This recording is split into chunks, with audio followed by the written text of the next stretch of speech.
as I'm talking to you today, on first Nigeria, I know 1,000 something. Ndiba ino ni ime n'obodo a kita. To the extent na Parambuka ebas na nwere ebe ebe ebu ndị banyị, that place na the first time ebute ọzọ the cell uju. Not so ndị Igbo ebute mmadụ 50 mmadụ na-abụ bụ ihe bụ another place. Ndị ọzọ bụ either na ha si Anambra, Imo, Abia, especially Imo and Anambra. What Ebonyi na anọkwa ya. Mana ndị Igbo. My brother, the thing na irimunri, oblono na irimunri, I'm adigo somehow secure because as person where I'm working with the government of this country now. So a build to go on certain things no go now. So but ihe na irimunri na afọ bụ na akọwara ndị nọ na deportation camp nya ebe eji wee deport ndị be anyị na ndị nọ dia karị 300 and ebe esi wee deport ndị be anyị deport. My brother, I want Amolom case obulu APs because Nigeria, agwa Nigeria ka abia nwolo ya abia. Even the man na nwere ihe a nwere ike ime. So now Amolom case we help ndị Igbo by because apart from that people, my brother, yesterday can discover na ndị nọ anọ ndị stranded. Ịmana mgbe nche hotel di house, ka ifu ka ndị asị alụ ego. So na half na arụ dị mma. The guy na-asị m n'ogo bụ n'obodo Igbo na ha nọ n'obodo Igbo. Ị ma na m sị abịa were one bottle nna ya na-asị m nye ha dị ego n'aka m nye ha dị ego. My brother, I feel the pain. Ejilo m the much money but I feel their pain. Mgbe njezi meeting were anụsị ka ndị mmadụ si nọrọ n'ime guy, so many people ndị nọ Nigeria na ya na-echere nwanne ha nọ mma na ome nke ọmara nọ n'ime. Igbo mụrụ m, ana m ekene onye ọbụla. Ọkwụ nụrụ ife ụmụnne anyị kwuru, ọkwụ nụfụrụ ife ha kwugasịrị na ihe onyonyo a. Amarọ m ka a ga-esi wee mee mmekwata Igbo mma. Amarọ m ka a ga-esi wee ghọta nọ sọọsọ ịfụnanya na ịdị n'otu bụ ụgwọ anyị jizi onwe anyị. Onye ruo onye agbaghara nwanne ya. Amarọ m ka a ga-esi wee mee ka okwu anyị wee ghọta. Akụzigo m ya na nkụzi. Enyego m ya na different platforms, enyego m ya dịka ndụmọdụ. O nwebere ụzọ m ezigbo wee kwue ka anyị wee ghọta n'ọsọsọ ịfụnanya onye emejọ onye agbaghara. Onye agha na nwanne ya ka anyị eji wee meri ọgụ a. Negodunu, ịbụ onye igwe, ịbụ onye isi ụka, ịbụ onye ọchịchị obodo. Onye ọbụla si na ọ bụ onye Igbo, ọ bụ na ọnọdụ ha na-ekwu emetụtara gị. Ema na Ifeọma ya agbara gị ọsọ.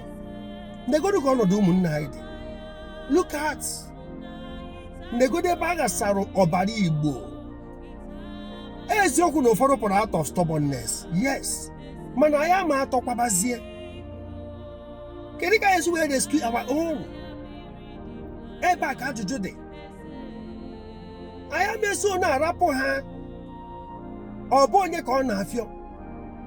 Kedu ndị akpọ afa ha n'ọnụ na anyịkwa na-emechu mba niile iru nọọ nke a mekwara nke ọzọ emere otu ụmụazị anyị si wee nọrọ. Anyị abụrụ ndị nomadics, anyị abụrụ ndị alamajari. Ejiri ife a wee mara anyị. Anyị apụgo n'ife ha ji wee dị ebube ịgbabọ ya ọlụ aka and so many other things. Anyị ama agba nkịtị. Nke ọma mee anyị akwadi ya, nke ọjọọ mee anyị akatọọ ya. Anyị enye ndụmọdụ ka o yesi wee dị mma. Mkpu niile a na-eti enwe ndị ekwesịghị na-anụgasị olu ha. Biko kedu ife bụ ọrụ ndị ọha na eze ndị Igbo? Ana m ekwurịta ya maka enwere oke na-eruru ndị Igbo. That organization, that association abụrụ for fancy. Enwere oke na-eruru anyị ada eme ka anyị mara na public. Maka ewepụ ya, kedu ife a na-azọrọ ya bụ otu, ka ife a na-azọrọ ọkwa na ya. Kedu ife bụ ọrụ ndị igwe ma ụmụ anyị so na-aghasa n'iro? Ka ife bụ ọrụ ndị isi ụka? Ka ife bụ ọrụ ndị senators, ndị House of Rep members ma state ma federal? Maka ụmụazị asị from different constituencies. Ka ife bụ ọrụ ndị governors? Ife akwesị ebu ya top priority. Ka ife bụ ọrụ ndị NAPTIP, ndị human trafficking, kedu ife bụ ọrụ unu? Ọgwụgwọ ndị na-anara ego n'ọfịs isi a kedu mbụ unu na-agba? Anyị nwa bụ ndị Igbo, unu afụgonu Abike dabiri, unu afụgo ka o si wee gosi n'ebe ọkwụ, mana ọ na-anara ego asonye na-anọchite ndị Igbo nọ na diaspora, ndị Naijiria na diaspora sọrọ. Ọgwa ịfụ na anyị nọ na our own. Ife nji wee na-ekwu na-adọ aka na ntị abụ ịsụchakwa ndị nke gị bụ angels, ha ka ya emecha meet these demons. Ọ gwụcha na ha ya na abroad, nwa abroad enye ha abroad.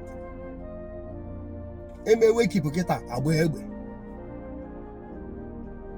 Ife ọbụla eme na okwu na ọ na-akawanye njọ.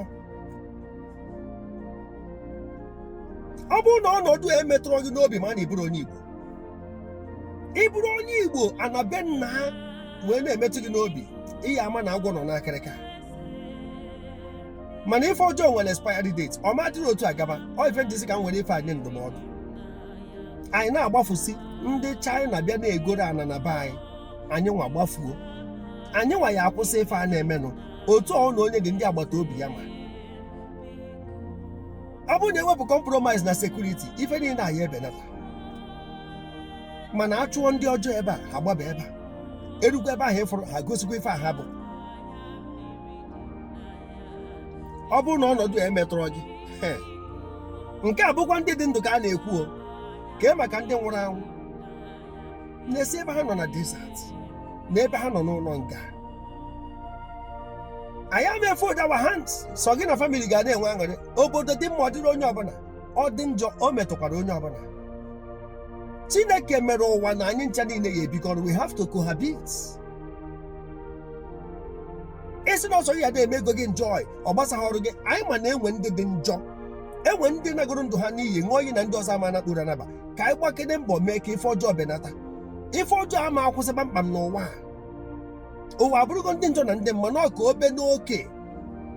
O kwesịghị ọnọ ndị ọjọọ ya nọ na tron na-achị iruo igwe, ndị arụrụ ana, ndị ọjọọ, ndị na-asara ego, ebi ebe ndị politicians ofu ife ahụ, ibe ebe ndị isi ụka na ofu ife ahụ. All these organs jidere ụwa fọtọ, jide ana Igbo fọtọ. We can't keep quiet. Ka anyị chụọ na ewu ojii mgbe chi ka dị. A sị nka m tinye ọnụ n'okwu a maka anụchara m ife ha kwuru, fụ ife ọ na-agba m anya mmiri na-agba ndị na-akpọ m n'ekwentị. Ama m ife anyị na-eme, anyị na-anwa ike anyị site na amara Chineke. Enwe ebe a na-akpọ Senegal Ghetto na Libya, enwere na Sharjah ebe anyị si wee kpọnatasịa ndị akwụ n'oge a. Enwere a whole lot ife drugs na-eme, ọ ndị na-ebunata drugs, ọ ndị na-ele ya ele, ọ ndị na-akụ ya akụ. Ka anyị kpọọ na ife ọjọọ ife ọjọọ. Ọ bụrụ na anyị akwụsịrị ife ọjọọ akwụsị anyị. Zisa na ihe onyonyo a, aha m brother Paul Chigbo, ka echi kata mma, ka be nna ka anyị mee ya ka ọ dị better than we met it. Ewepụ ya, the posterity will lay curses on us. Ka emesịa.